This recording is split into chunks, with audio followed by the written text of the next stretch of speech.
Welcome. Glory to God. We're glad you're here. We're glad to be here. It's another week. And for those of you who are listening not live afterwards, we're also glad you're here. Even though we don't get to have these live moments of you saying funny or insightful things in comments and us talking about it. But we're still glad you're here, and you can leave comments below. And we still got daylight out there. I closed my blinds because of the backlight. Yep, we still have daylight as well, and it's my least favorite time of year, which is daylight saving time switch. We're staying on it forever. They finally bit the bullet, and you're staying on daylight saving time. We're staying on daylight savings time. That's absolutely brutal. That would be my least favorite thing to do. I would rather switch than stay on daylight saving time. Well, because in the wintertime, it's absolutely. Yeah, but in the summertime, it's glorious. But our sun would not come up until 8:40. In the winter. The premier of Alberta was talking about it recently on a radio show, and she said, in the dead of winter in Calgary, it won't be up till 9:30, 9:40. Yeah. And that's sunrise, when it's right. Yeah, our sunrise would be 8:40, 8:45 because we're north. Which in the wintertime, my regular hours in the wintertime, Jeremy, I go to bed anywhere between 8:30 and 9:30, and I wake up at 4:30 and 5:30. Right. Same. So I wake up in the dark anyway. Yeah. And there's something really great about being able, which is what I often do, is I'll go outside and I'll watch the sunrise and I watch the moon set. Yeah. Like nice. This. Yeah. Right. So right. I love getting up in the dark to experience that moment, Yeah. I love it. I love it. I also am a huge fan of sunrises. Please don't misunderstand my problem. My problem is I'm very tied to the light. So yeah. And that is so much earlier than the light. So circadian rhythm for me is really tied to light. So even that's why this next 2 weeks is just brutal, because instead of getting up at, and I think I'm getting up at 3:45. And I try to go to bed earlier, but I'm not going to bed at 8:00, even though I went to bed at 9:00. So, right. It's that's the disconnect. My boss. Here's the thing. I don't have a job. If I had a job, then it would matter, because I have to get up at this time. I have to leave the house at this time. I have to come back, But I just move with the movement of the sun anyways. And I'm always surprised at what time it is, or even what day it is, to be honest. Yeah. To be honest. Yeah. Yeah. No, I understand. Yeah. But if it wasn't for Google, I'd be up the creek without a paddle, because Google reminds me of all my appointments, and I just the only thing I have to do is put my appointments into my calendar. Otherwise, I don't know what day it is. Yeah, I hear you. So I'm a little bit, I'm not expressing the norm of many people's lives. I had that life, but I don't have it anymore. So I get it. I totally understand. My preference would be to be on standard time all the time, because that standard time was designed so that your noon stayed as close to solar noon as possible through the whole year. That's how it was, and that's why it was called standard time. Right. So my noon probably stays close to noon, but my noon doesn't mean anything. It doesn't it literally, I don't stop at noon for lunch. You know what I mean? Yeah. Right. Well, no, it's just that way you're when we shift it an hour, everything gets shifted an hour, and you're away from solar noon. And so then it just throws off, for me, my circadian rhythm is so tied to sunrise, sunset, that when the clock is diverged from day starting at sunrise and day ending at sunset, then I'm right. Danielle Smith did make the point that for a lot of people in the wintertime in Canada anyway, they leave in the dark and they come home in the dark on standard time. And right.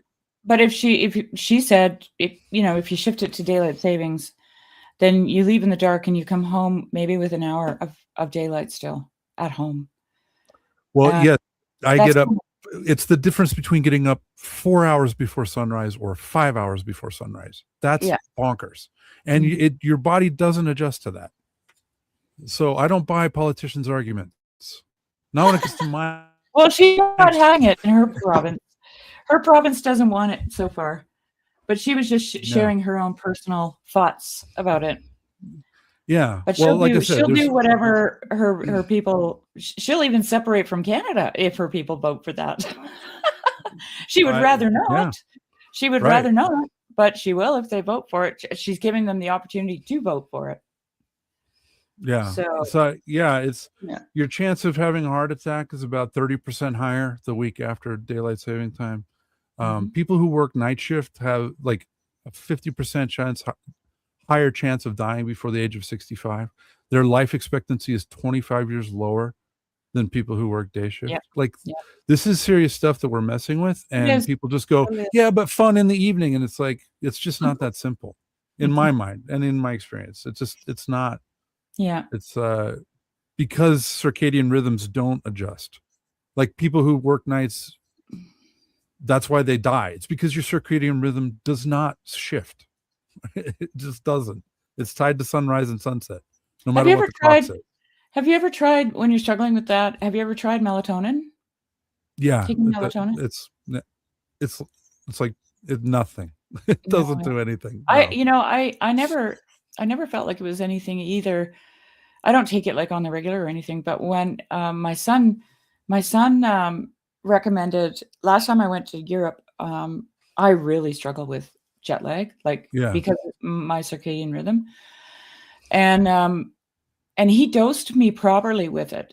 It was a way higher dose than I would have done. And, he'd do that for 2 or 3 nights before bed. Yeah. And then you lower it slowly. And the only thing that bothered me with it was it gave me a slight headache in the morning. Like I had this at the back of my head, kind of but it would go away once I was up. And man, it just flipped me right into the new rhythm. Like no waking up, no waking up in the middle of the night thinking it was, 1 in the afternoon and all that stuff, So I don't know, but I guess it depends on the dosage. Like I had 10 milligram melatonin and 5 milligram tablets, and he gave me 25 milligrams for the first 3 nights, which was more than they suggest on the bottle. Yeah.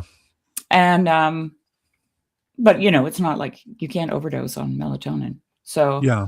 Well, maybe I'll try it. It worked. It worked really good.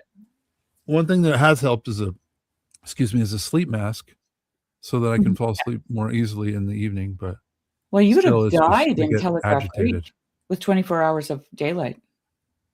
That would make me. It would make me crazy. I get manic. I start getting really great, huge ideas of how the universe, the secret ways of the universe, and that's all because you're living in the light. The master plans of how to change the world using chaos magic, right? Like, it's rough. It's not fun, but we'll get through it though, and we are glad everyone's here. Enough complaining about time changes. I'm not complaining. I'm actually like, when you texted me,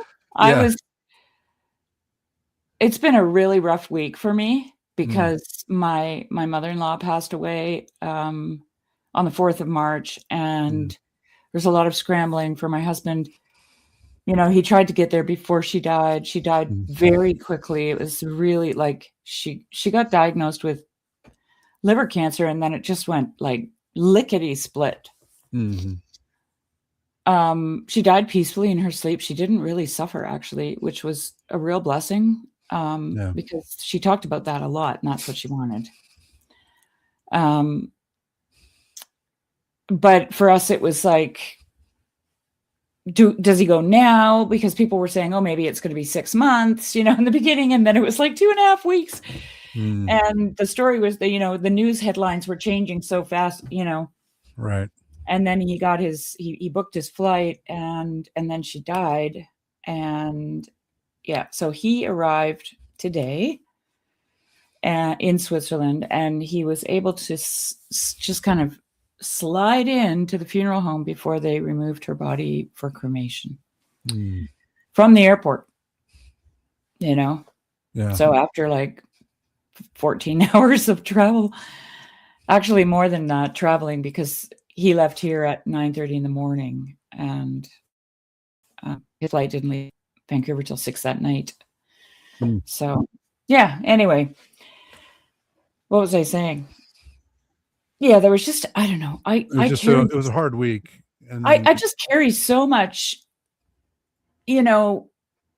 of the pain, right? Yeah. And the empathy, and my oldest daughter was there with her right up to the very end. I don't know if I mentioned this last time, but she helped to wash the body and all that, and it was, just amazing. My mother-in-law was not really conscious. She wasn't speaking for like the last 3 days. And my daughter wasn't there when she died. She had left the room, and 5 minutes later. And actually the hospice, the woman that ran the hospice said to her, "You should leave. You shouldn't just stay here, because people who are dying need to be able to die, and they can't die when you're here." And she left, and 5 minutes later, my mother-in-law died. Wow. And they were going in, checking, and the lady that worked there, she said she opened her eyes and reached out, and then passed, which is so amazing to me. Yeah, that's beautiful. She was like completely out for 3 full days, like not moving, not responding, not hearing anybody, and then eyes wide open, and so beautiful, Jeremy. That is beautiful. So beautiful. Yeah. So anyway, and being so far away, and I loved her very much, and my daughter was there, and my daughter was going through things, and we were talking, and my husband was scrambling, and so I've just been literally, like, I came home yesterday from town after I dropped him off, and vegged. And when you texted me, I was binge watching a series. Yeah. And I'm like, because of the time change. Right. Like, yeah. Oh no. Yeah. Jeremy, it's a good thing you did. Yeah. Oh, good. Because I had no clue what time it was. Yeah. I've been doing a little bit of that myself. I've just been kind of relaxing and not. I really haven't been paying attention to what's going on in the world and the politics and. No. And I've just been kind of trying to reorient and calm down and settle into a quiet time. And it's been really nice. I went to excuse me. I went to the monastery in Vashon Island. That was really nice.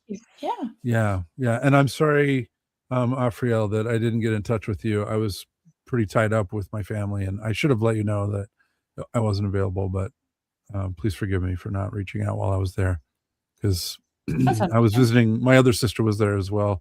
We had dinner, and my niece was there, and beautiful. My brother-in-law. So yeah, it was really nice. I got to catch up with everyone, and then, like I said, got to go to the monastery. So it was very beautiful. It's a good trip.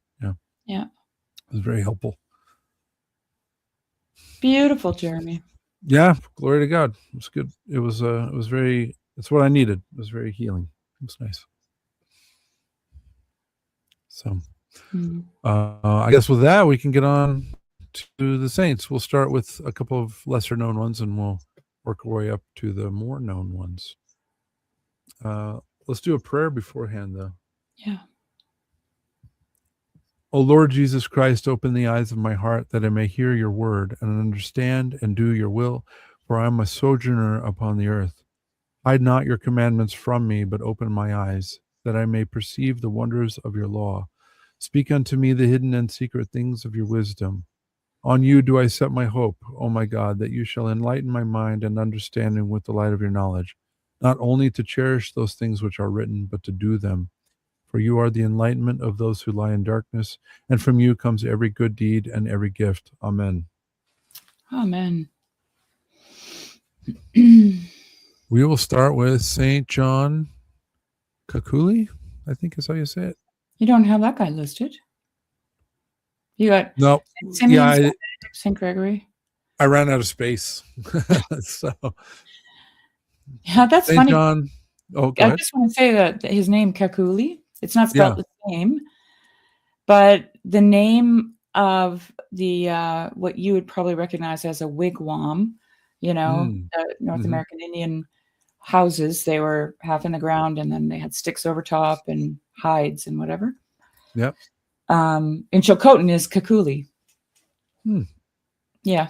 Just wow. I've never seen it as a name. So and I don't know where this is, right? So this is interesting. We'll have to look a little later.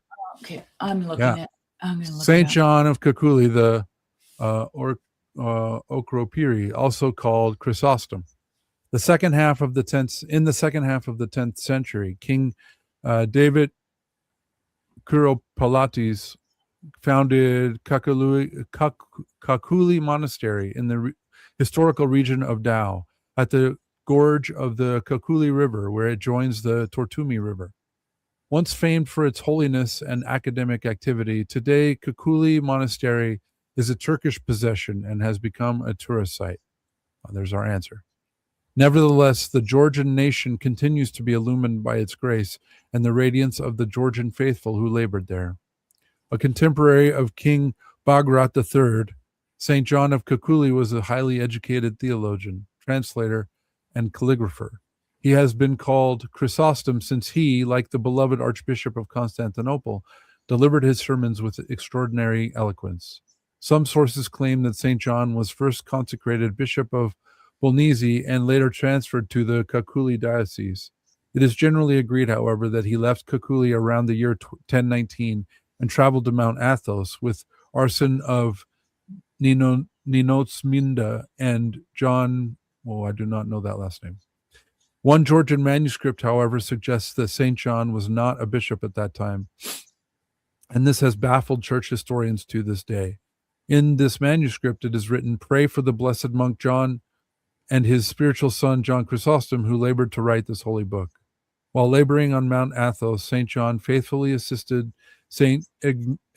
Ectimi of the Holy Mountain, and these spiritual brothers became close friends.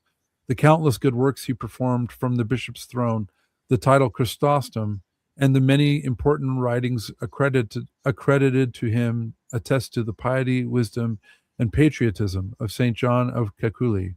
It is written in the life of Georgi of the Holy Mountain that St. John reposed on Mount Athos. So this is a Georgian Orthodox monastery in historical medieval Georgian kingdom of Tau, which is now in modern day Turkey. Okay. So maybe you want to look at some photos. There's photos of that monastery and yeah. Yeah. We can do that after. Sure. We'll do now Saint Benedict of Nursia. Saint Benedict, Venerable Benedict of Nursia. Saint Benedict, founder of Western monasticism, was born in the Italian city of Nursia in the year 480. When he was 14 years of age, the saint's parents sent him to Rome to study. Unsettled by the immorality around him, he decided to devote himself to a different sort of life. At first, Saint Benedict settled near the church of the Holy Apostle Peter in the village of Ephetum, but news of his ascetic life compelled him to go farther into the mountains. There he encountered the hermit Romanus, who tonsured him into monasticism and directed him to live in a remote cave at Subiaco. From time to time, the hermit would bring him food. For 3 years, the saint waged a harsh struggle with temptations and conquered them. People soon began to gather to him, thirsting to live under his guidance. The number of disciples grew so much that the saint divided them into 12 communities. Each community was comprised of 12 monks and was a separate skete. The saint gave each skete an igumen from among his experienced disciples, and only the novice monks remained with Saint Benedict for instruction. The strict monastic rule Saint Benedict established for the monks was not accepted by everyone, and more than once he was criticized and abused by dissenters. Finally, he settled in Campania on Mount Cassino. He founded the Mount Cassino Monastery, which for a long time was a center of theological education for the Western Church. The monastery possessed a remarkable library. Saint Benedict wrote his rule based on the experience of life of the Eastern desert dwellers and the precepts of Saint John Cassian the Roman. The rule of Saint Benedict dominated Western monasticism for centuries. By the year 1595, it had appeared in more than 100 editions. The rule prescribed the renunciation of personal possessions, as well as unconditional obedience and constant work. It was considered the duty of older monks to teach the younger and to copy ancient manuscripts. This helped to preserve many memorable writings from the first centuries of Christianity. Every new monk was required to live as a novice for a year, to learn the monastic rule, and to become acclimated to monastic life. Every deed required a blessing. The head of this Cenobitic monastery is the igumen. He discerns, teaches, and explains. The igumen solicits the advice of the older, experienced brethren, but he makes the final decisions.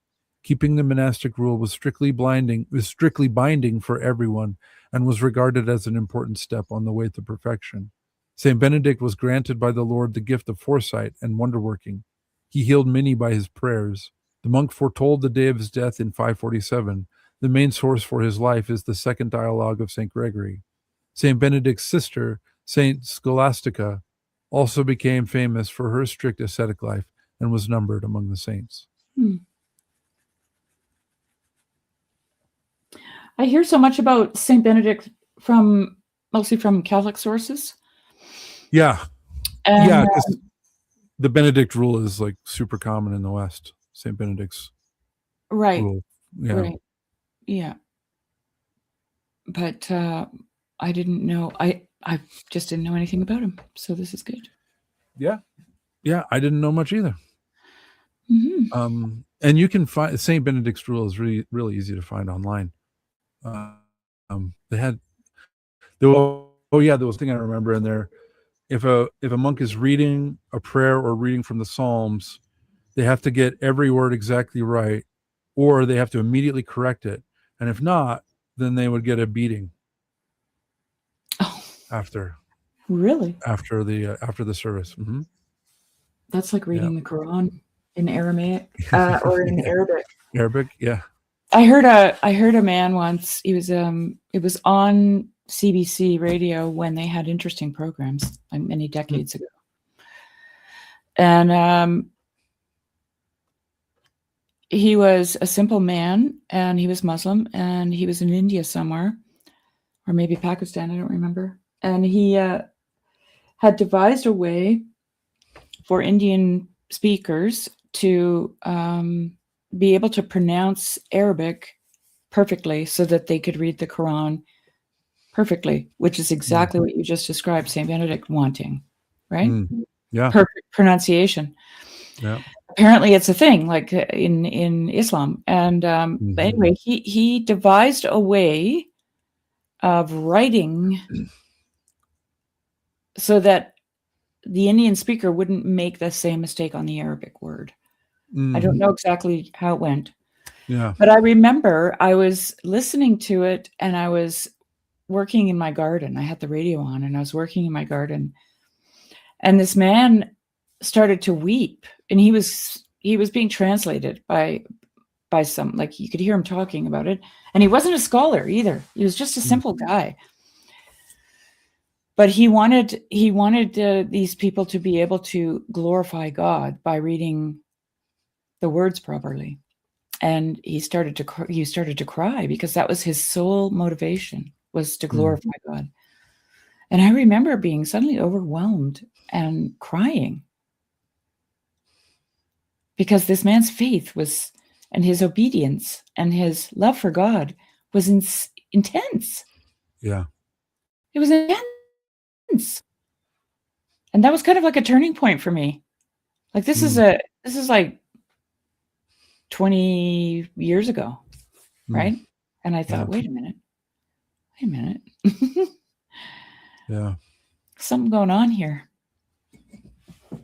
Mm-hmm. Yeah, that reminds me of in the early days of Utah, there were a lot of people moving here from Scotland and Ireland who didn't know how to read English, and they didn't want to teach them the language. Like teaching English just was very difficult, and because of all of the difficult spelling rules and grammar and stuff like that. So they actually invented an alphabet called the Deseret alphabet that was a phonetic alphabet, so that each character made the same sound every time. That might be what this man did too. I don't remember the details. Yeah.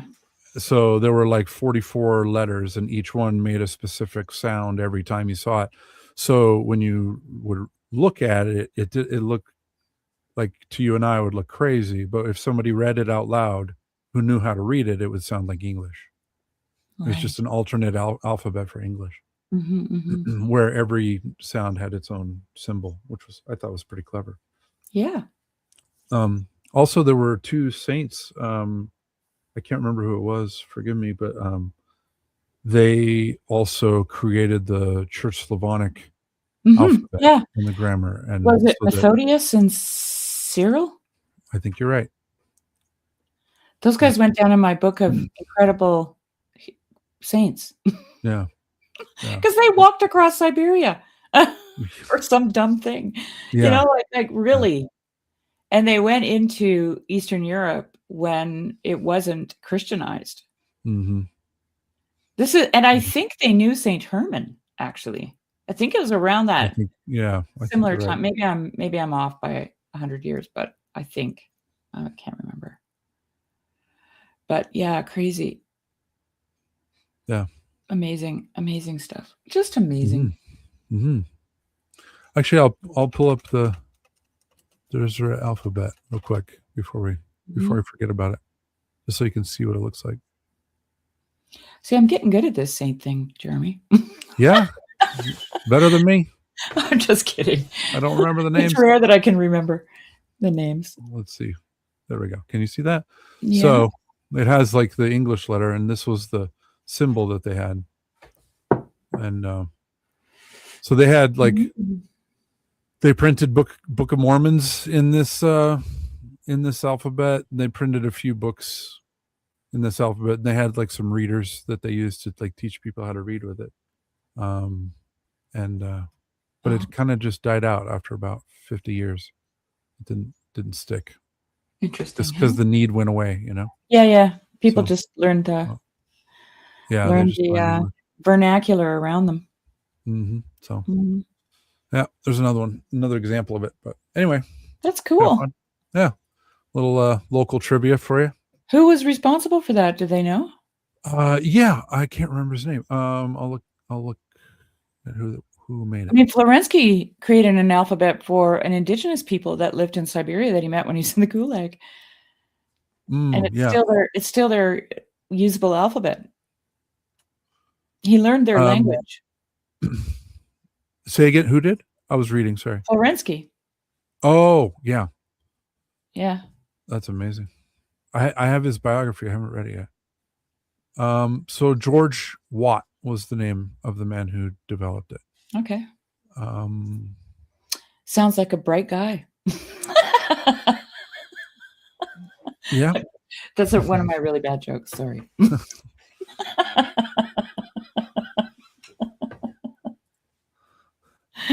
I can't help it, Jeremy. He was more than a 60-watt bulb.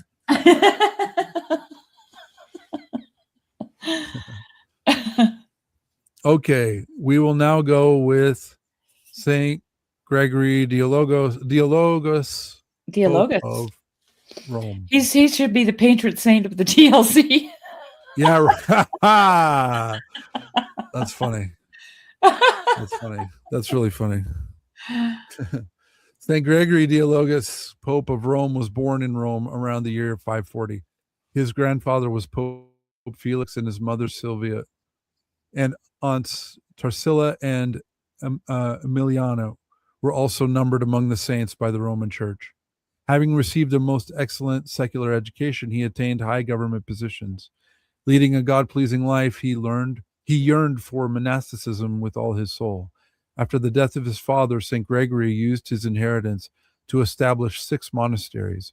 At Rome, he founded a monastery dedicated to the holy apostle Andrew, the first called, where he received monastic tonsure. Later, on a commission of Pope Pelagius II, St. Gregory lived for a while in Constantinople. There he wrote his commentary on the Book of Job. That would be interesting to read. Yeah. After the death of Pope Pelagius, St. Gregory was chosen to the Roman See. For 7 months, he would not consent to accept this service, considering himself unworthy. He finally accepted consecration only after the persistent entreaties of the clergy and flock. Wisely leading the church, St. Gregory worked tirelessly in propagating the word of God. St. Gregory compiled the liturgy of the pre-sanctified gifts in the Latin language, which before him was known only in the verbal tradition. Affirmed by the Sixth Ecumenical Council, this liturgical service was accepted by all the Orthodox Church, and we still use it during Great Lent for liturgies during the week, because you're not supposed to consecrate the gifts during the week in Great Lent. And so they do the liturgy of the pre-sanctified gifts. They sanctify the gifts on Sunday, and then they keep some of that for liturgies during the week, and it's already been changed. So anyway, he zealously struggled against the Donatist heresy. He also converted the inhabitants of Brittany, pagans and Goths, who had been adhering to the Arian heresy, to the true faith. St. Gregory has left behind numerous written works. After the appearance of his book, Dialogues Concerning the Life and Miracles of the Italian Fathers, the saint was called Dialogus. His pastoral rule was well known. In this work, St. Gregory describes the model of the true pastor. His letters dealing with moral guidance have also survived. St. Gregory headed the church for 13 years, ministering to all the needs of his flock. He was characterized by an extraordinary love of poverty, for which he was granted a vision of the Lord himself. Pope St. Gregory the Great, as he is known, died in the year 604, and his relics rest in the Cathedral of the Holy Apostle Peter in the Vatican. That's a pretty special place. What's that? We have some shared saints. We do. I like Yep. And like I said, his service, we still use his service, that liturgy, all through Great Lent. Yeah. So beautiful. Which I actually had the privilege of attending when I went to the monastery. I went Friday night, and they were doing the liturgy for the pre-sanctified gifts. So that was the service that I went to. Did you spend the night there? I didn't. No, my sister was with me.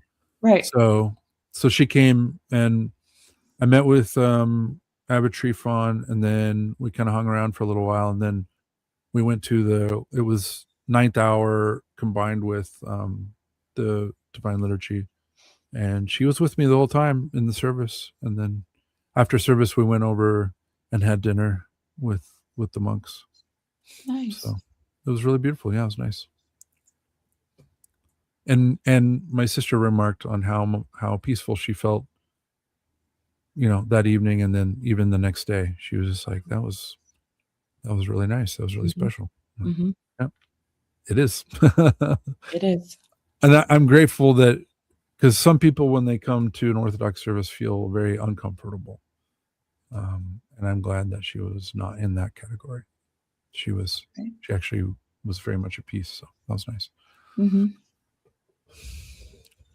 Now we have one final saint to share tonight, and that is Saint Symeon, the New Theologian, which, if you haven't read anything written by him, don't walk to your local Amazon.com and buy whatever you can find by him, because his writing will just light you on fire. It's amazing. I love his work. Saint Venerable Symeon, the New Theologian. Saint Symeon, the New Theologian, was born in the year 949 in the city of Galatia, and he was educated at Constantinople. His father prepared him for a career at court, and for a certain while the youth occupied a high position at the imperial court. When he was 14, he met the renowned elder Symeon the Pious at the Studion monastery, who would be a major influence in his spiritual development. He remained in the world for several years, preparing himself for the monastic life under the elder's guidance, and finally entered the monastery at the age of 27. Saint Symeon the Pious recommended the young man the writings of Saint Mark the Ascetic and other spiritual writers. Excuse me. He read these books attentively and tried to put into practice what he read. 3 points made by Saint Mark in his work on the spiritual law, see volume 1 of the English Philokalia, particularly impressed him. First, you should listen to your conscience and do what it tells you if you wish your soul to be healed. Second, only by fulfilling the commandments can one obtain the activity of the Holy Spirit. Thirdly, one who prays only with the body and without spiritual knowledge is like the blind man who cried out, "Son of David, have mercy upon me." When the blind man received his sight, however, he called Christ the Son of God. Saint Symeon was wounded with a love for spiritual beauty and tried to acquire it. That's a beautiful sentence. Mm-hmm. In addition to the rule given him by his elder, his conscience told him to add a few more psalms and prostrations, and to repeat constantly, "Lord Jesus Christ, have mercy upon me." Naturally, he heeded his conscience. During the day, he cared for the needs of people living in the palace of Praticius.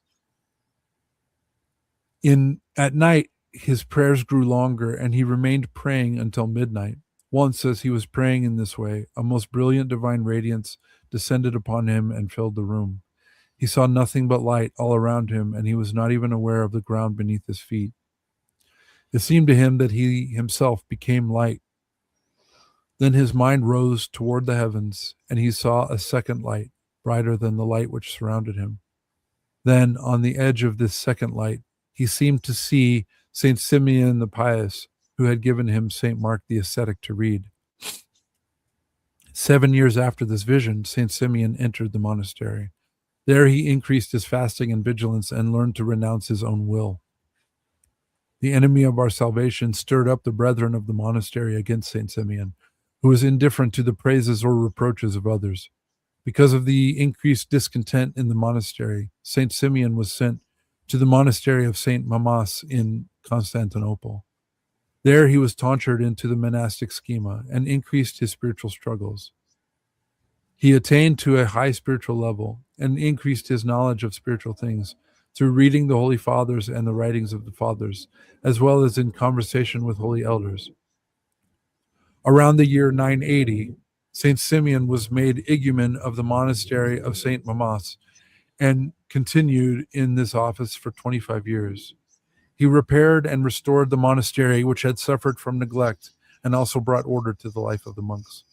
The strict monastic discipline for which Saint Symeon strove led to great dissatisfaction among the brethren. Once, after liturgy, some of the monks attacked him and nearly killed him. When the Patriarch of Constantinople expelled them from the monastery and wanted to hand them over to the civil authorities, Saint Symeon asked that they be treated with leniency and be permitted to live in the world. About the year 1005, Saint Symeon resigned his position as igumen in favor of Arsenius, while he himself settled near the monastery in peace.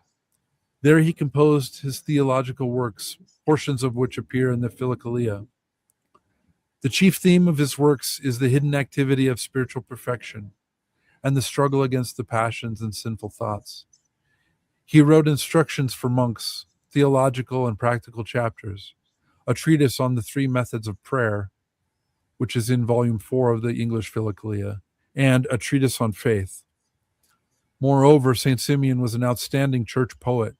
He also wrote hymns of divine love, about 70 poems filled with profound prayerful meditations. The sublime teachings of Saint Symeon about the mysteries of mental prayer and spiritual struggle have earned him the title of the New Theologian. These teachings were not the invention of St. Symeon, but they had merely been forgotten over time. Some of these teachings seemed unacceptable and strange to his contemporaries. This led to conflict with Constantinople's church authorities, and St. Symeon was banished from the city. He withdrew across the Bosphorus and settled in the ancient monastery of St. Macrina. The saint peacefully fell asleep in the Lord in the year 1021. During his life, he received the gift of working miracles. Numerous miracles also took place after his death. One of them was the miraculous discovery of his icon. His life was written by his cell attendant and disciple, Saint Nicetas Stetharos. Since March 12th falls during Great Lent, St. Symeon's feast is transferred to October 12th. I have a little thing here that I copy pasted years ago by St. Symeon. Beautiful. I loved it because it was about the soul. I'll just read it quick here.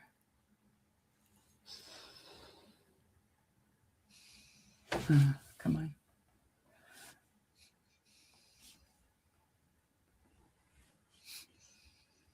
Here. Think of a man standing at night inside his house with all the doors closed, and then suppose that he opens a window just at the moment when there is a sudden flash of lightning. Unable to bear its brightness, at once he protects himself by closing his eyes and drawing back from the window. So it is with the soul that is enclosed in the realm of the senses. If ever she peeps out through the window of the intellect, she is overwhelmed by the brightness, like lightning, of the pledge of the Holy Spirit that is within her. Unable to bear the splendor of unveiled light, at once she is bewildered in her intellect, and she draws back entirely upon herself, taking refuge, as in a house, among sensory and human things. I just liked it, so I saved it. Yeah, no, I like that. I don't know where it's from. Sorry. Yeah, I know. I was planning on grabbing a couple of books that I have by him and just reading some passages that I had marked, but I did not grab those books because I forgot we were talking about it. Well, I remember at the time. That was my plan, but at the time I was thinking about, the reason I saved it was because I was thinking about how you get close to the edge of some, theological thoughts or discussions or whatever. You get to a point, and it happened actually quite a bit with Jess and I when we were talking Job stuff, and this was mostly in private because we were constantly talking about it with each other. And you'd get to like a precipice where you would just really like feel like you're going to fall off a cliff, like into some kind of like a never-ending eternity of like overwhelming beauty, Yeah. And I found that from St. Symeon. I don't know why. I don't know how I did. I don't remember. But then I also found this, and so they're together actually in my notes here, from St. Gregory of Nyssa. And he says, I won't read the whole thing, but he's talking about when you're contemplating eternal things. Through the medium of time, the inquisitive mind always leaves behind any thought older than what it just discovered. The mind also busily searches through all kinds of knowledge, yet never discovers the means to grasp eternity in order to transcend both itself and what we earlier considered, namely the eternal existence of beings. This effort resembles a person standing on a precipice. And that's why I get this, because that's exactly how I would describe it to people. I feel like I'm standing at the edge of a cliff. This effort resembles a person standing on a precipice. And then in brackets he has, let a smooth, precipitous rock which abruptly falls off to a limitless distance suggests this transcendence whose prominence reaches on high while also falls to the gaping deep below. So you know. And then he goes on, a person's foot can touch that ridge falling off to the depths below and find neither step nor support for his hand. To me, this example pertains to the soul's passage through intervals of time in its search for God's nature, which exists before eternity and is not subject to time. His nature cannot be grasped because it lacks space, time, measure, and anything else we can apprehend. Instead, our mind is overcome with dizziness and stumbles all over the place because it cannot lay hold of transcendent reality. Mm-hmm. And that's what St. Symeon's talking about too, where the soul sees this light and then it just retreats back into the house of the body, right? Of the things that it can understand. And then Meister Eckhart talks about the soul, and this is the whole reason for ascesis, is because the soul is being the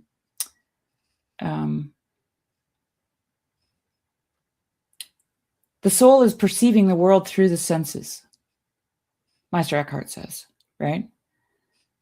And so in order to purify it, you have to purify the sensory world around you, which is what ascesis is, right? Yes. Yeah. Mm-hmm. I found a really nice prayer. You know, that was that book, Hymns of Divine Love. Somebody had shared one, so I'll read it. We awaken in Christ's body as Christ awakens our bodies, and my poor hand is Christ. He enters my foot, and it is infinitely me. I move my hand, and wonderfully my hand becomes Christ, becomes all of him, for God is indivisibly whole, seamless in his godhood. I move my foot, and at once he appears like a flash of lightning. Do my words seem blasphemous? Then open your heart to him, and let yourself receive the one who is opening to you so deeply. For if we genuinely love him, we wake up inside Christ's body, where all our body, all over, every most hidden part of it, is realized in joy as him, and he makes us utterly real.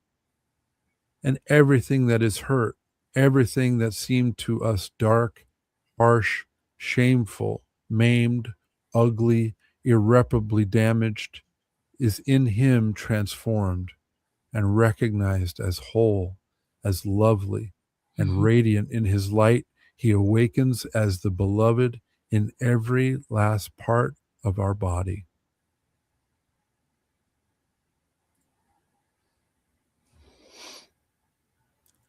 It's like my poem. And I am transformed in the twinkling of an eye. That's what I said, you know, and I don't even know. Whoops, I gotta find it. You know, it always amazes me when things like this coincide, because, like, honestly, don't know where poetry comes from, you know. Yeah. But I said here, you know, I found myself asking you for permission. I was astounded at my words. They flowed as if unbidden from some deep well of knowledge that I was unaware of. And then further down, when did the change come? I have no memory of it. I do not see the difference in time between then and now, yet everything is different. I was dragged through the infidelity of an ungrateful life to this moment when I unwittingly encountered myself doing something I never knew how to do. I never knew why I should do it. I stand in awe and you flow through, as if a portal was opened and you stepped through, and I can't remember where I was when it happened or what I was doing. I never opened it. You did.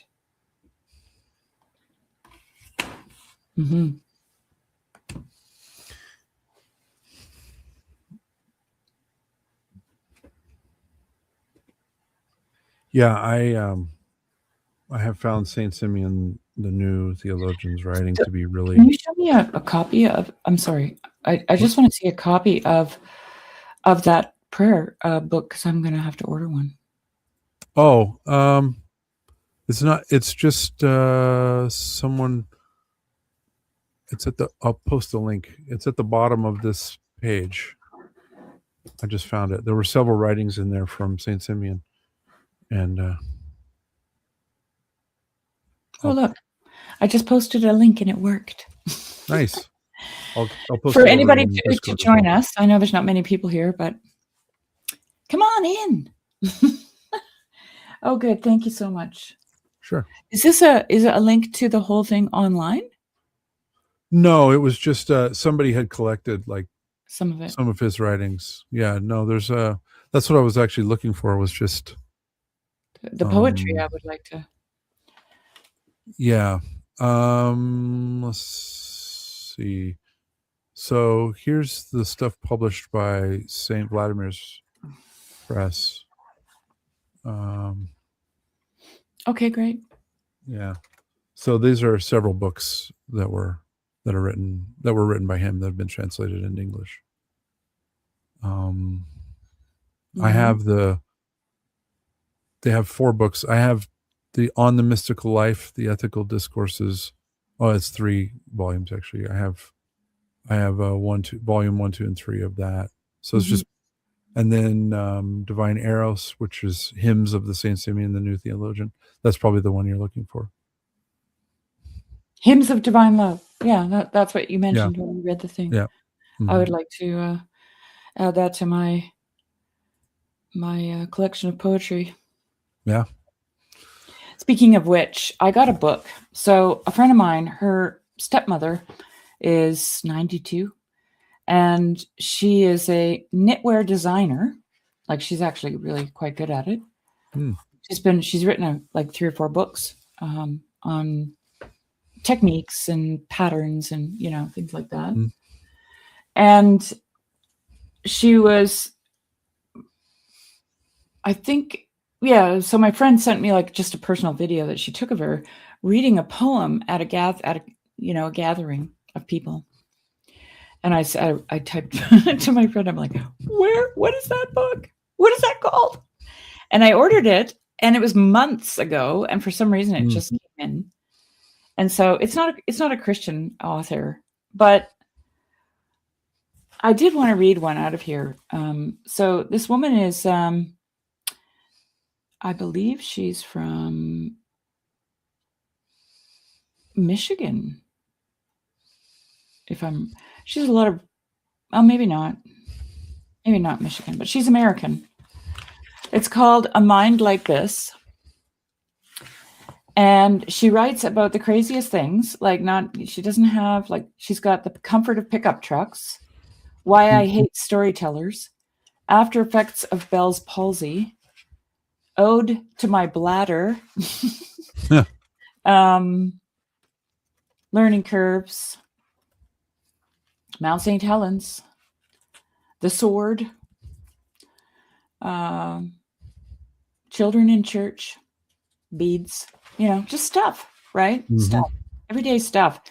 And I tend to really love this because poets like this, they really make the mundane sacred through poetry. Yes. They take the everyday thing and they just turn it into this pearl of great price,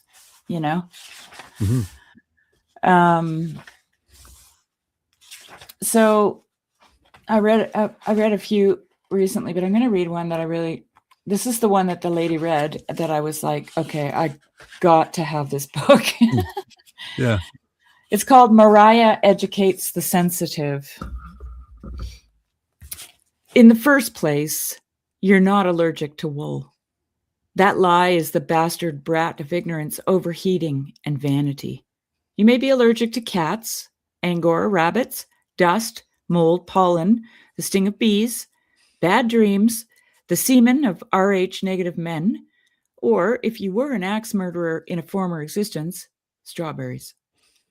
You could be reacting to chemical dyes, the sulfuric acid they soak wool in to carbonize the hay, sheep dip, so deeply lethal it kills on contact, bad vibes from an old crypto orchid ram, hysteria, or bad karma, but not wool. Never. Has it ever crossed your mind that there are breeds, that each breed extrudes a different wool? You buy a crappy, scratchy, certainly Suffolk sweater because you like the pretty color, and then you brag that you're too sensitive to wear wool. What do you know of merino? Spanish wool so fine it makes a grandmother's love seem cold and harsh. Men were beheaded for smuggling these sheep. You could spend a life exploring the differences between Icelandic and Churro, Black Welsh Mountain, Finn, Romney, Jacob, Corriedale, Caracal, Cheviot, Shetland, Lincoln, Leicester, both border and blue-faced. Copworth, Cormo, Targhee, Wensleydale, Herdwick, Swaledale, Cotswold, God forbid, Dorset, Tunis, Polwarth, Rambouillet, and then you could start on rare breeds. Don't get me started. It feels like me when I'm reading this. Yeah. Wool is the perfect fiber, the only one that insulates when wet. Wet cotton and silk are out to save themselves, leaching your body heat away. Like us, wool breathes. Unlike us, it's blessed with memory. Shape when washed. Wool is proof of a benign personal God, is grace, divine intervention at its best. It's why sheep are mentioned in the Bible more than any other animal. And then she says, I made that up. But you believed me, proving that you've had your own suspicions all along. When Mercury freezes, hang your quilts on the wall. Curl under wool. Wool knows you're a mammal. It's sympathetic. Doesn't just conserve body heat. It radiates it, melting your bunched muscles into something capable of sleep, making sure your dreams fill with green fields. Just great. Nice. Yeah, that's really nice. Yeah. And I'm wearing a wool sweater as we speak, and it's quite comfortable. She also wrote one of 2 heads that were pickled and preserved in St. Petersburg, and it's historically true. Huh. Can I read it? Of course. Okay. Sorry to bore you with poetry, but I know it's good. I like it. Love with this woman's it's really poetry. Fun. Yeah, no, it's good. Okay. For years, it's called Pickled Heads, semicolon, St. Petersburg. For years, they floated in adjacent jars. 2 heads on a dusty storage shelf, abandoned in a back room of the palace. Mary Hamilton and Charles Mons. We want to make things last. Salt, sugar, sun will work, and tannin from chestnut bark, and brains spread on the skins that toted them, and sometimes words. But new, 200 years ago, these spirits of wine, in brackets, fermenting's nature, but distilling's art. Not all steam is water, just as not all passions love. Boil wine, catch what evaporates, trap that alcohol, and it preserves whatever you drop in. The wife's lover, for example. Peter ordered his queen to display it on her mantle, or your mistress, killed for infanticide. They say great Peter kissed the dead head's lips. The bodies sinned, the heads were saved. Don't be distracted by stories of Joaquin Murrieta glaring in a jar in California, though he was gunned down by someone named Love. His problems were political, not erotic. He really should remind you of Evita, beautifully embalmed, better than Lenin, then passed around, hot political potato, hidden in attics, propped like a doll behind a movie screen for weeks, deaths unfurling behind her like a red scarf from Isidora's car. And even if Jeremy Bentham's head was found once in a luggage locker in Aberdeen, once in the front quadrangle being used as a football by medical students, he died a natural death and landed in that cabinet, stuffed, propped, dressed through his own will, wax head on his shoulder, catastrophe in the drawer, still convinced utility was his goal. The uses the dead are put to by the living. Peter saved one for hatred, one for love. And they outlasted hatred, love, and Peter to become the flip sides of death's 2-headed coin. Heads win. Maybe the story isn't the heads, but Peter, unstoppable monster consuming youth, a minotaur trapped in the labyrinth he built himself. Finally, Catherine freed them. After decades, she found them, observed how well their youth and beauty were preserved, and had them buried, though no one says whether bottled or free to stop being beautiful.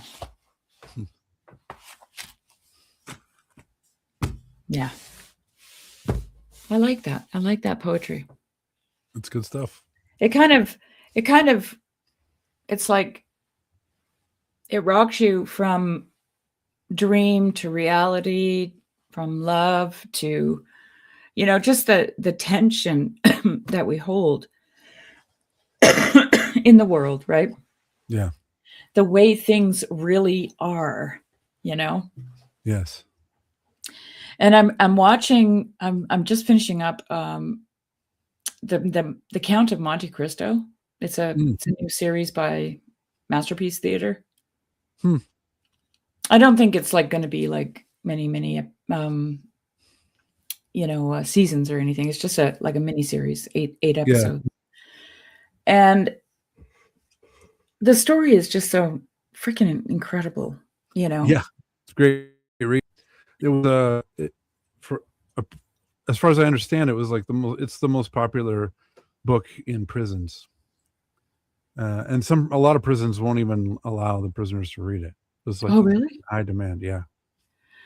Well, it's just a story of it's a story of forgiveness, actually.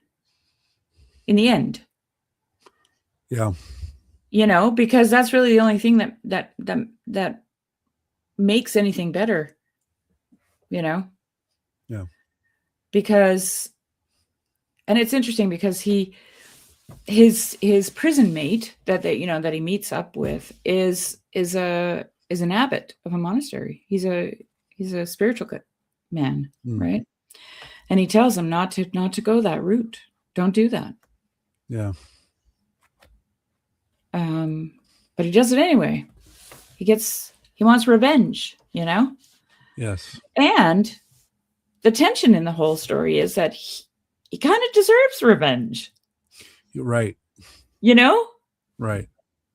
And he doesn't go and do the murdering thing, but he literally this is how connected we are. When I can't remember the author's name now. He's the same guy that wrote Les Miserables, right? Victor Hugo? No. That's who wrote Les Mis. Yeah. I don't think he wrote Count of Monte Cristo as well. Cristo? I can't remember. But anyway, it's revenge is never just going to affect the person you want to kill or have revenge on. It's because we're connected. And so innocent people are affected by it. Right. And that's really what the story shows. Yeah, right? Chris had a fun comment. If you want to be a story, you can't take the good advice. That's true. That is true. But like the abbot says in the series, he says, if you do that, you're digging your own grave. You will dig your own grave. Yeah. Mm-hmm. Yeah. I got to see who wrote. See who's faster. Grizz, are you faster than me? Who wrote Count of Monte Cristo? Count of Monte Cristo. Whenever I write this, Alexander Dumas. There we go. He wrote Three Musketeers as well. Edgar Allan Poe. It was a Frenchman because it was all in France. Yeah. So before we went on air, Jeremy and I were talking about the numinous experience of being in nature, being not just in it, but how did you put it, Jeremy? Well, you had shared some experiences that you had in nature, and I'm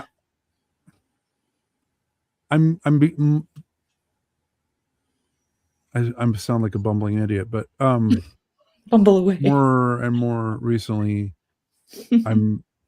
what's weighing on me is the kind of the not dual nature of so many things, but kind of the tension, like you were talking about, between Mhm. it's the antinomies, right? Oh yeah. Of being in nature, you're drawn by the beauty and the solitude, but I have a friend who's a mountain climber who was also an ice climber and fell, almost died, broke both Oh. of his ankles, but just serious injuries. And it's that tension between the beauty and the solitude, but then also the danger and the unknown, and you can have an encounter. Like I walked up on a cow moose one time with two calves, Mm. just enforce it. Like we were walking up a hill and I came over the hill and I was like 25 feet away from a moose, and she just looked right up at me, Mhm. and I'm staring You into whip her out eyes your and little she's white staring into flag, and you're like, mine. "I surrender." Yeah. Oh, I can't hear you. I don't know what happened. You can't hear me? For what? Did you unplug?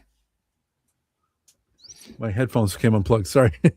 Anyway, so it's this. What I've really been sitting with is part of the beauty is the danger, and part of the danger is the beauty. Ooh, that's good. Yeah.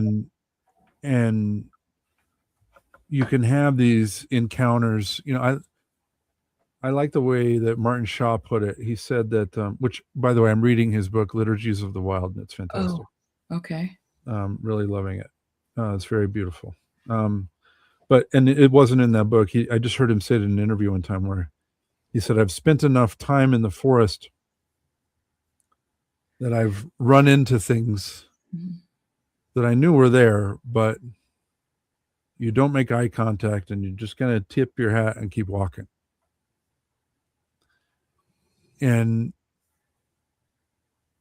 But that is what draws you there too, right? Is that it's the encounter with the numinous. It's the surprise and the shock and the horror that you encounter in wilderness and in nature.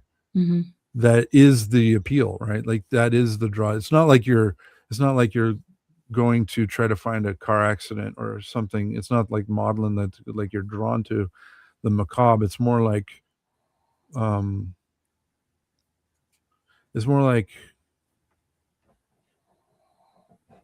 don't know. I've really been sitting with this idea that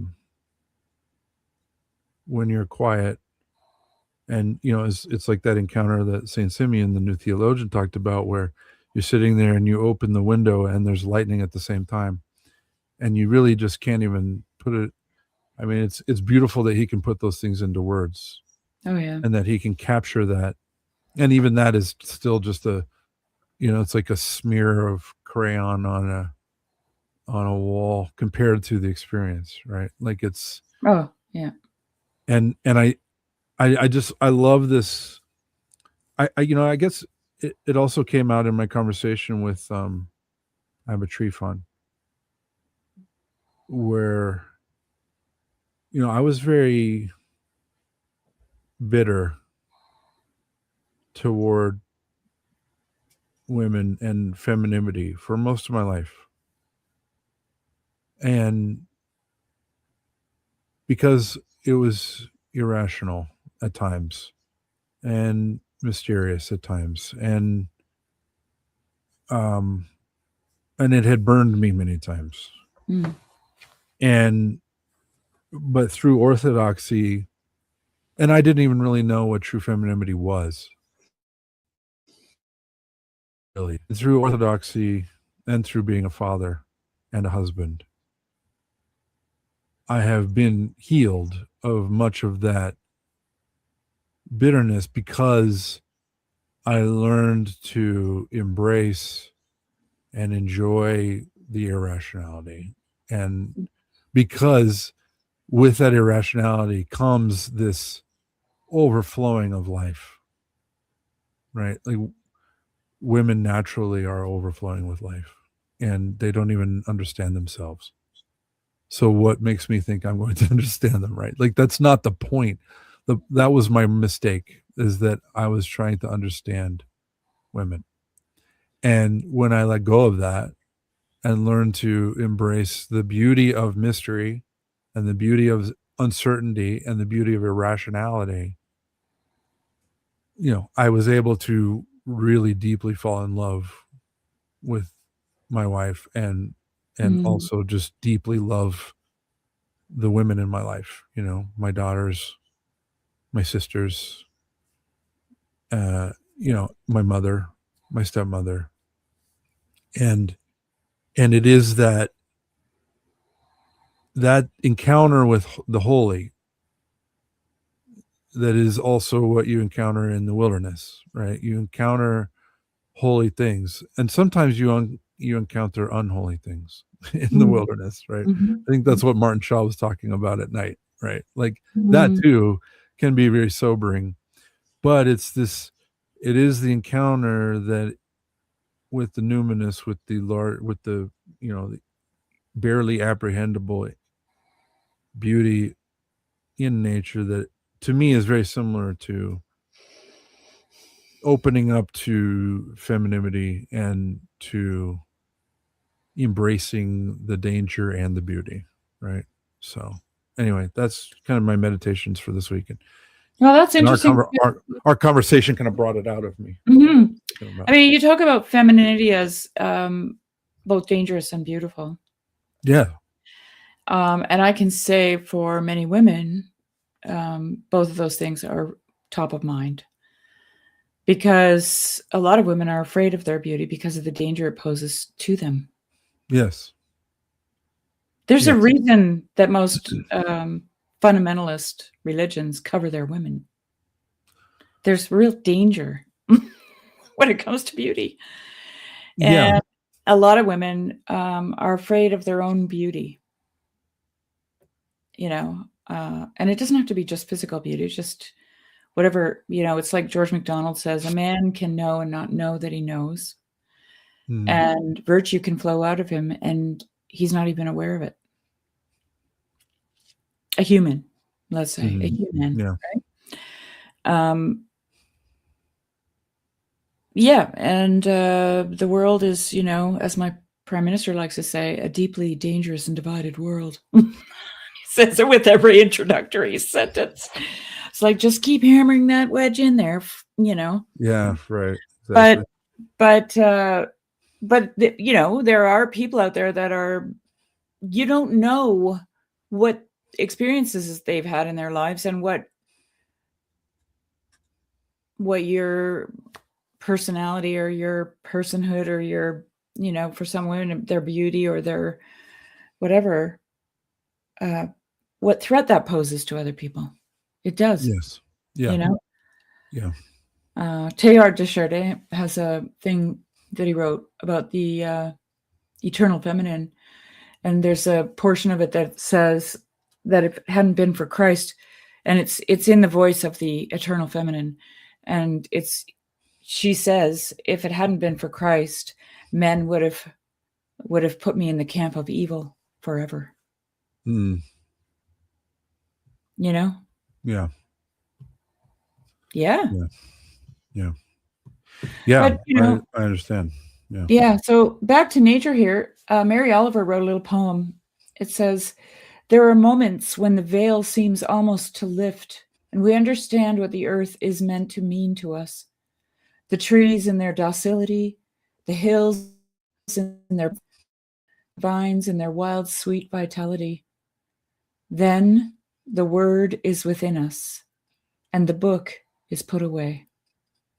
word is capital W and book is Mhm. capital B. Then the Mhm. word is within us and the book is put away. That's the Saint Symeon, New Theologian. Same thing. Yeah. Same thing. Yeah. Mhm. So, yeah. And, on that note, Lost Words. Yay! I have that book as well. I love it. It's so good. This was It's so written good. specifically for kids because they've lost their connection to nature, and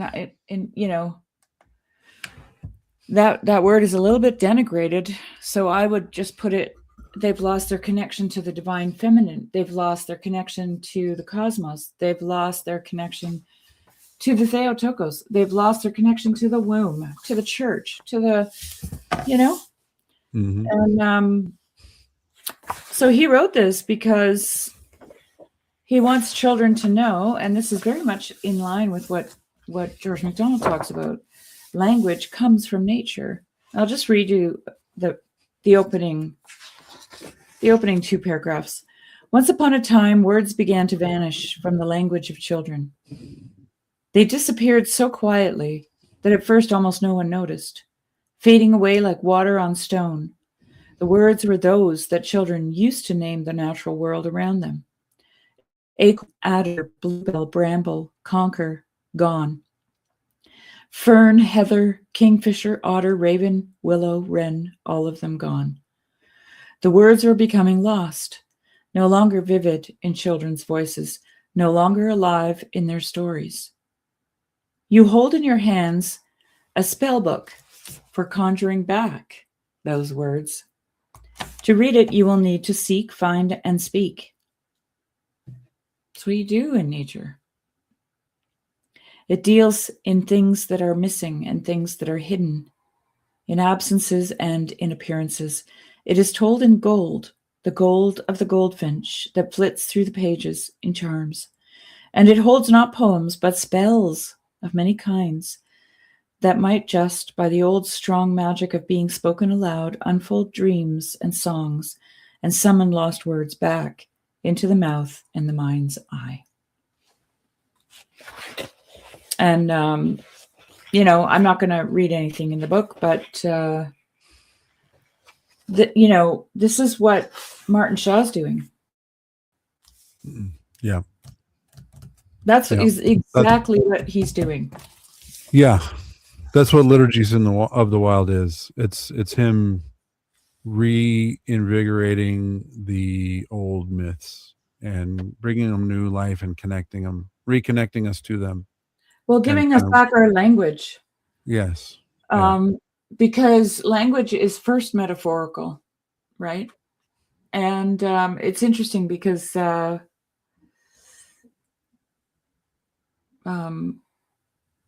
like this is what this book is saying. Children, because they're so disconnected from the outside world, they, when you look at art, Jeremy, and creativity,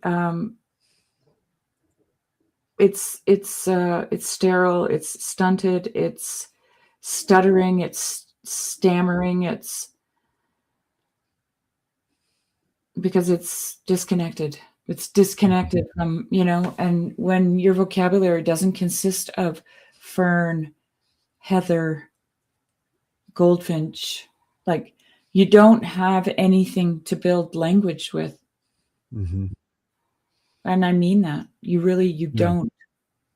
You can't write, you can't take poetics from a video game to describe your inner world. Right. Right? Yeah. So yeah, we need our language back. And especially our children. Yes. Yeah. It's I wish I would have read to my children more. We read to them, regularly, but I wish I would have done it more. And I think part part of the problem was that I was dissociated myself from my heritage of the English language and of literature and poetry. I was a nonfiction reader, and that that's not the kind of stuff that kids are made of. Well, it doesn't cultivate the imagination, actually. No, exactly. I mean, we read stories to the kids. Don't get me wrong. I wasn't reading them science books or anything, but I'm saying like my appreciation was not as honed or as keen then as it is now. Yeah, but that's okay. For the power of those words. Yeah, I'm speaking to young parents.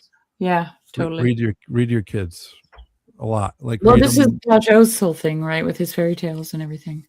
Yeah, exactly. Like I mentioned this recently.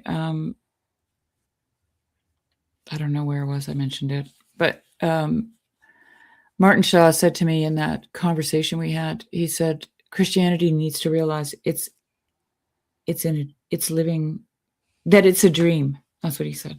Yes. Christianity needs to realize that it's a dream. And I remember thinking, resonating, going, yeah. But then later thinking, what does that mean? It's not real? Because that's what you do. That's what the rational mind does, right? Right. Yes. A dream isn't real. Yeah. I mean, it didn't take me very long to figure out, oh no. Because I've always thought that our original language is symbolism, because that's how we dream. Right. We don't dream in pages and pages of documented events. Right. We dream in stories. Right. With archetypal images. Yeah. Okay. And so that is our language. That is our language, right? And knowing what George MacDonald says about all of this, suddenly I realized what Martin Shaw was saying was that creation, where you find your lost words, where you find your words, is the dream. It's full of archetypal images. It's where we get our language, which is images. Images are what we use, as MacDonald says, it is the wardrobe with which we clothe our thoughts. Right? Yeah. That's what Martin meant when he said Christianity has to realize it's in a dream. It's surrounded by archetypal images that are telling a story. Right. And of course, George MacDonald makes it even more tantalizing, at least to me, because he says that every one of those images that we find in creation are imbued with meaning from God, from his divine imagination, which in my conversation with Jordan Daniel Wood, he has a quote from George MacDonald that he likes to mention, which is, God always means what he says, and we always mean more than what we say. So the reason George MacDonald says that is because our language is taken from the image outside of us, the tree, the grass waving in the wind, the hawk hovering over the field, all of that, right? That's how we create our own words. But each one of those images is so full of meaning that when we pick one aspect of the meaning of that image, we've said more than what we mean, because and that's why God says exactly what he means, because his meaning just keeps going down and deeper and deeper and deeper, right? It's fractal. Right. It's fractal. The parables, right? Everything, all the images, That's why George MacDonald, when people say to him, well, what do your stories mean? He says, well, just take what you can get from them. Mm-hmm. Because, and we all know, we've all had the experience of reading something when we're young and then reading it when we're older, or watching a movie when we're young and watching it when we're older and going, whoa, Yeah. there's way more in here. Yeah. I never saw this before. Meaning is always deepening, and unless it's so modern and just fully evacuated of any kind of vitality, then it's never gonna do anything for you. But that's rare, actually. Right. That's rare. There's always something there. Yes, it's a fascinating subject. I love thinking about it a lot. And like I said in that note that I read you there, the antinomy of silence is as a place where you find the deepest meaning without words. Mm-hmm. Right? It's just interesting.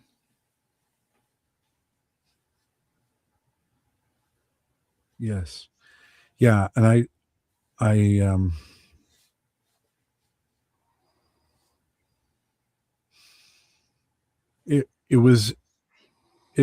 for some reason it's just reminding me when we were going to the monastery, my sister was a little upset. She's like, I have to wear a dress? I have to wear a long skirt? I have to wear long sleeves? And I'm like, yes. And she goes, well, I know that men made these rules, not God. And I was like, and I just said, yes, because this is where they live. This is their home. Most of them never leave there. And they get to make the rules in their home.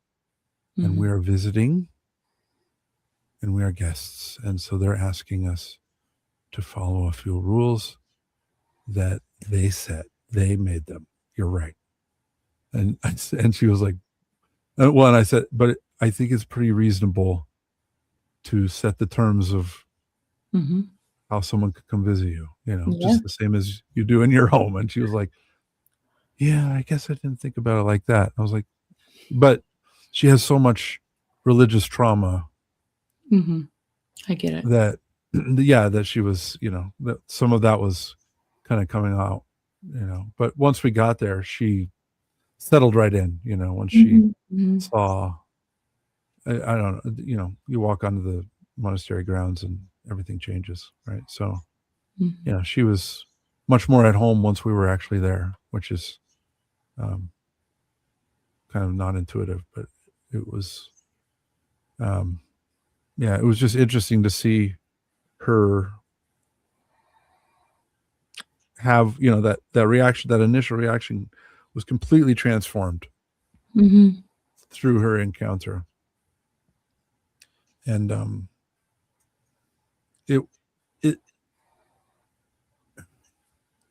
this had a connection to what you were saying, and now I can't remember what it was. We were talking about lost words, lost language, metaphor.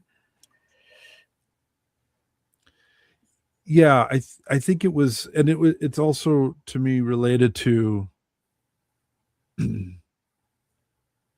bringing, when you're bringing old context to a new situation, even though it feels like the same situation to you. And that is also, I think, related to language, right? So she's being told this, and it meant something to her very different than what was intended by the request, right? And I think this is tied, now I'm remembering the tie to what you're saying, where it's like the deeper meanings, she was hitting it at a certain level. It was hitting her. It was a very deep level for her. It was a very painful level for her, but it wasn't the intent behind the rules. And it was interesting to see her open up to the experience when it was recontextualized. Mhm. And it was like all of her resistance just went away. And Well, then she was able to encounter monks, you know. it's interesting because a lot of the hiding of the woman in, some fundamentalist kind of religious settings, it's not necessarily, it's an antinomy like everything is, right? There's the good reasons for this, both for men and women, but there's also the abuse of it. Right. And unfortunately, that's giving women the idea that they can be more pious, which is appealing, right? If they do these things, and then abusing them because they're hidden, Right. which is what happens. Okay. Right. I know where your sister's coming from. Yeah. Yeah, I do too. And Yeah. She's been then through a lot. then you just all your trust is gone, and you have to fight a little bit. You have to scratch and kick till you figure it Yeah. out. Yeah. And it's actually in your best interest to do so, in my opinion, to be non-compliant until you know that there is a room and safety there for you to be compliant. Okay? Yes, that's a good way to put it. Yeah. Yeah. Yeah. Yeah. So that's kind of what, that's unfortunate, but that's the way it is. When people lose trust, it's really hard to win it back. And here's the thing, you can't Right. really win it back. They have to finally just give it to you. Right. It's always a risk. It's always a risk, to do that, Yeah. to get to trust somebody. Yes. So, especially a stranger, like she's not Orthodox, right? So, Right. Yeah, this is a completely different world, totally. from what we It's grew like, up in. what was that guy and David Koresh? Am I walking into David Koresh's compound here, or Yes. Right. what Yeah. is happening? Am I Yeah. ever going to come out? Is this Hotel California? Right. Yeah. Yeah, for sure. Yeah. Yeah. Well, and then it is very foreign compared to how we grew up, I don't know. Yeah, just the difference between an Orthodox service and a Mormon service really couldn't be further from each other. It's pretty I mean, there's some similarities, but there's a lot of differences. But Yeah. no, it was just the where I was connecting with it was just that what you were saying with words meaning one thing, but then there's layers of meaning Exactly. below them, right? For both parties, right? Right. And that's the hard part too, in a lot of the stuff that, I mean, I don't know, I don't hang as much around the corner as I used to, but one thing I've always found interesting in religious discussions, because I still talk to a lot of LDS people, a lot of Mormons, and what's wild is just, they're using the same words, but they have no concept of how different we understand the word than they do, right? Like the difference in grace or in salvation or in Providence. the word God or the word Jesus, right? Like it's like vastly different. Apart. Yeah, and they go, we want to be, when I was younger, they didn't want to be associated with Christianity or Christians because they considered themselves to be distinct and different and peculiar, and they were okay with it. And now they're very upset that when people say, well, you're not Christian, and they're just like, but we, Yeah. and it's really wild to me at how, like, in the same when we talk to Roman Catholics, right? Like they use these words and they do these things and they think we mean the same thing. They think we're just like only separated by technicalities and very small details. And it's like grand chasms that are almost impossible to reconcile in the difference in how we understand the same word.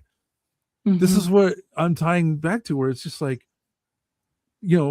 grace. Like The That's difference why I try between not to use those words too much, because they're so they're so fraught. ossified. They're so Yeah. ossified. Yeah, like recently I tried to move a bale of hay, and we've got spring melt, and then it freezes at night, and I put the cable around the bale and I put it on the back of my truck, and I'm like, and the truck just goes me because it's frozen into the ground. Right. Even though all around it's grass and there's no snow. That's what this language is like now. Nice.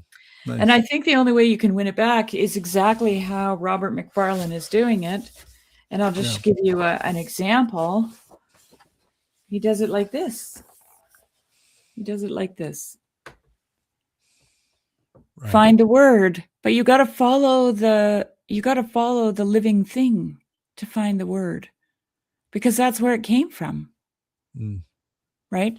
This is exactly how Goethe discovered that the leaf becomes the flower by following the stem of the plant without imposing anything on it. Just out of total wonder and curiosity, like a child, right? Yeah. And that's how we recover our language. But no, you say grace and everyone wants to impose something on it, right?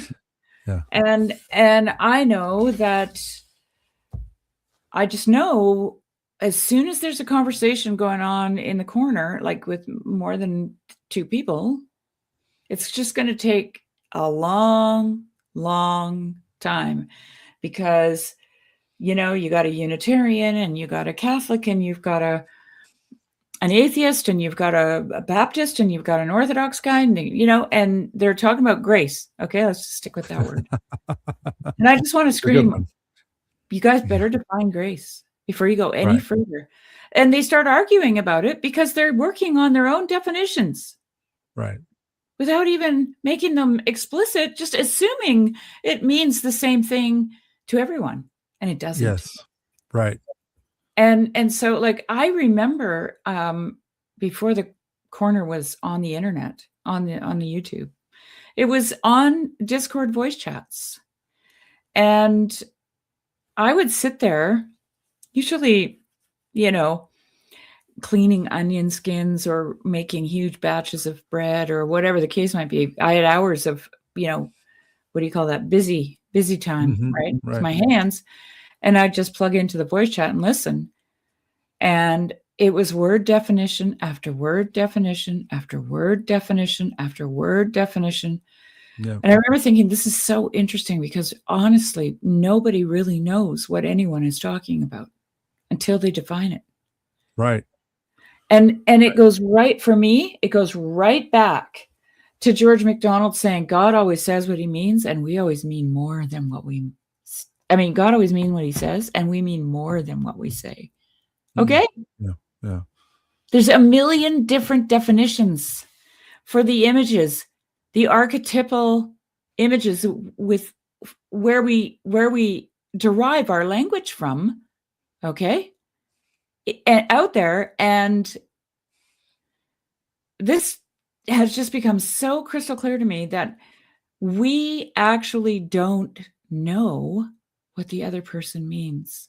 Right. When we experience dialogos, when we have that flow state in a conversation, right? When our hair stands on end, when someone finishes our sentence and it's exactly what we mean, those times are rare. Yeah. Those are rare. Yeah. Like, those are excruciatingly rare. And there's usually only a couple of people in your entire lifetime that you have that consistently with. Right. Yeah. And sometimes you don't even need words, and you know exactly what the other person's talking about. Right. Just by the glance they give something, or a chuckle, Yeah. So I don't ever expect anyone to know what I'm talking about. Yeah. And I'm always, and I'm not trying to be confusing, like that. I think that is underhanded and probably a little egocentric. Mm. You know, we should be making ourselves plain to people. It's also why when I write poetry, I really try to stick to just plain old English. I don't look for, musicality and spicy words. Yeah. I just use everyday language. Yeah. Everyday language, because if you can't do it, look, we're made out of the dust of the earth. What complexity we have, and we are made from basic material. We don't need these abstracted, compounded words, right? We don't. Tell the Germans. Yeah, but theirs is like Lego, like their compound words are like Lego. They go tick, tick, tick, and the meaning just goes, Yeah. That German is a fantastic language for meaning. It's crazy. Like I find, I reading Rilke in German is just like blowing my mind, and then I read the English translation, and I'm like, oh God, no. Yeah. So, but it's okay. It's okay. Yeah. I don't know why I'm on about this. Go ahead. Go ahead. I'm talking. No, I was just gonna say I just brought up German because I know that they do that with their words. They do tie a bunch of smaller words together to make a more complex word that contains a lot of meaning and connections to a lot of things. Very poetic. But okay, let me give you an example. In Finnish, so my grandmother was Finn, and her maiden name was Kangas. And she told us as kids that her father had shortened her name to Kangas because really their name was Maki Gangang Ba. Okay? And I thought, that sounds weird. Can't be possible. Who'd have a name like that? Like, that's ridiculous. So recently, I was diving deeper into the AI mode on Google just to find out about this name. And I just typed in what I thought, like how I thought it would be spelled. I had no idea. Maki Gangang, And sure enough, Google corrects it. Yeah, it's a name in Finland, right? And it means the farm at the end of the heath. Maki is a farm. Ganga is a heath. And Pa is the end. And so names were sentences, directions. Yeah. So like in German, you have the Bahnhofstrasse, for example, the train station street. But a Bahn is a track. A Hof is a place, right? Like a central place. Because a Hof is also a farm, a Bauernhof. But it was, traditionally a Hof was like facing in, like a monastery, where you have like an inner Hof, like the common pasture, common area. No, it's right within where the barns are. Oh, you got the house. Oh, like the barnyard. The yard. Yeah, right? The barnyard. Yeah, right. Okay. It's where everything happens, right? So a Hof is a it can be a house, it can be a homestead, it can be a barnyard, it can be a but if it's a Bahnhof, then it's a track, central place, and a street. So it's the track, central place. So it's more descriptive language, Yeah. I don't know. English doesn't feel like that to me. Train station, street. Right. Railway street. I don't know. It does. Maybe I'm just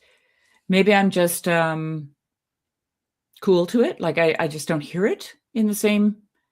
But in German, I always got these really ancient images in my mind whenever I'd hear certain words. I'd get these like ancient.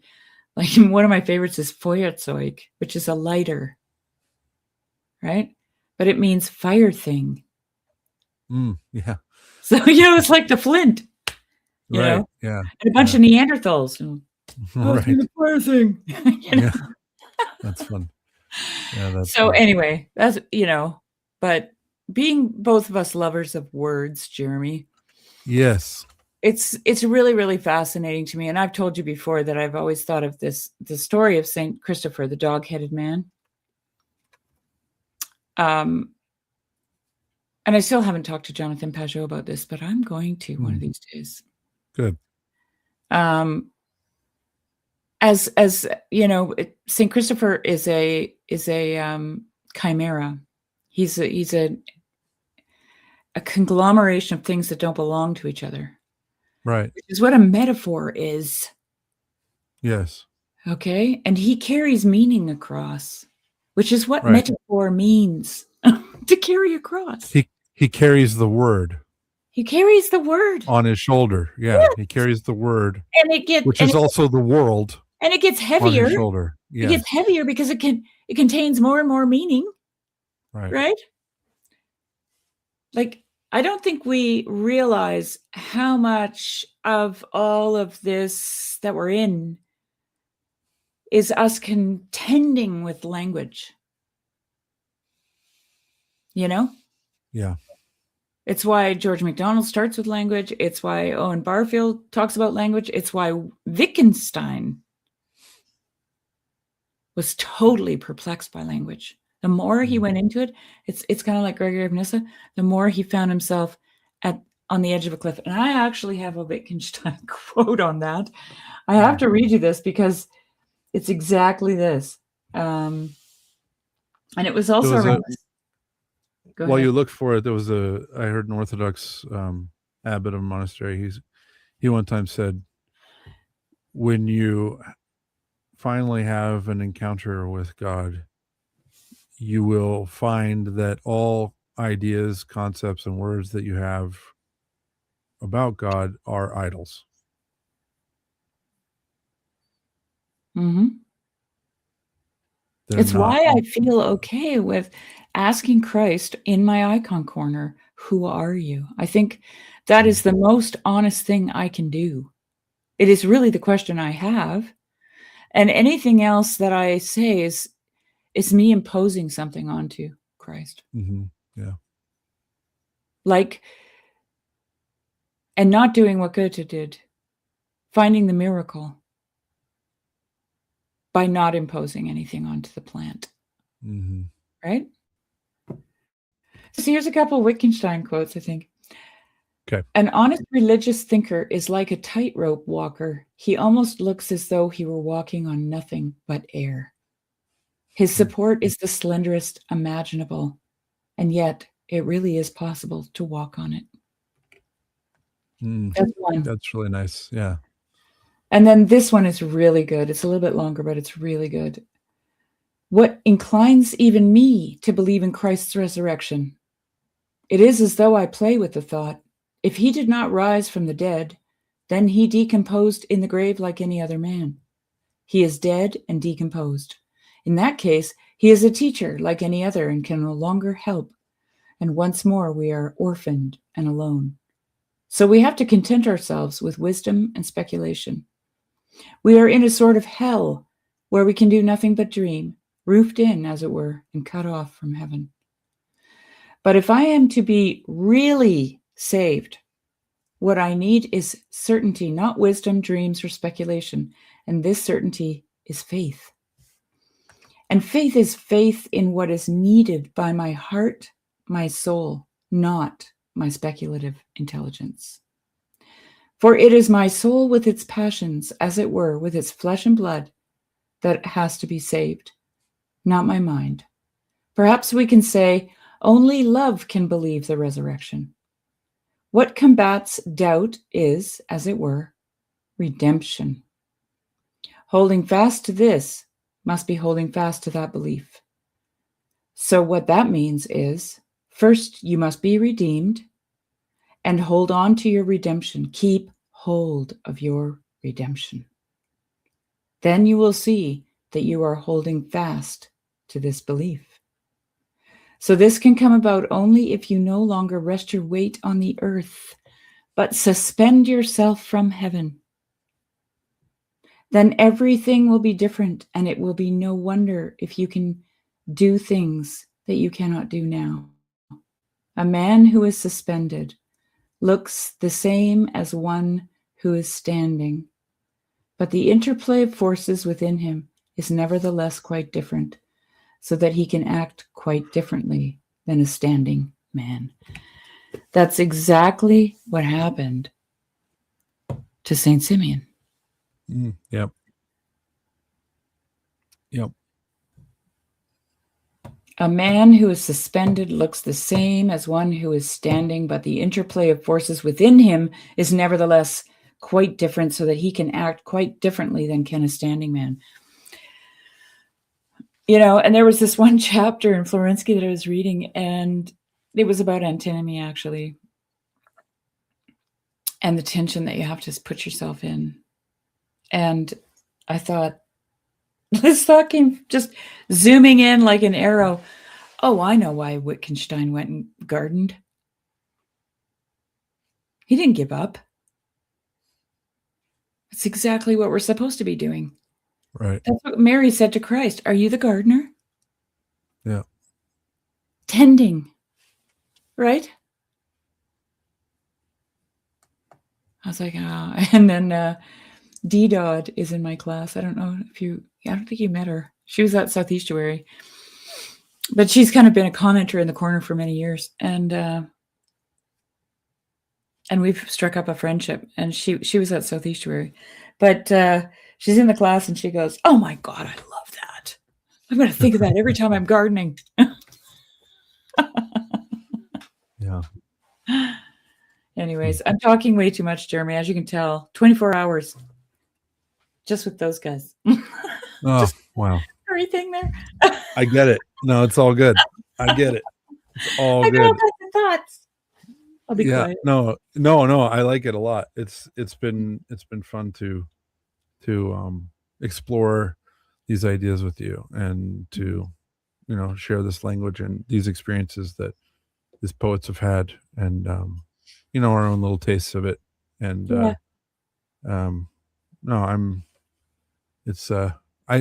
don't have a lot to say, because I've been enjoying listening to you, so I didn't want to carry off and get off in my own thing. But I do need to go, though. I'm pretty tired. So yes, sir.